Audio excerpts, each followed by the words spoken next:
చల్లని నీ చిరు నవ్వులు కనబడక కనుపాపకి నలువైపుల నడి రాత్రి ఎదురవదా అల్లనని అడుగుల సడి వినబడక హృదయానికి అలజడితో అణు అణువు తడబడదా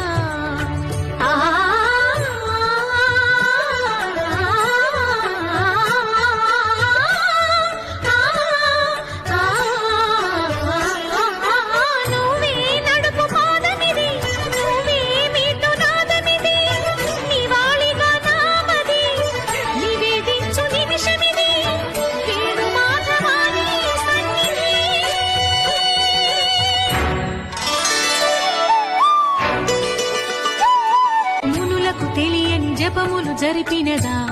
మురళీ సఖీ వెనుకటి బ్రతుకున చేసిన పుణ్యమిదా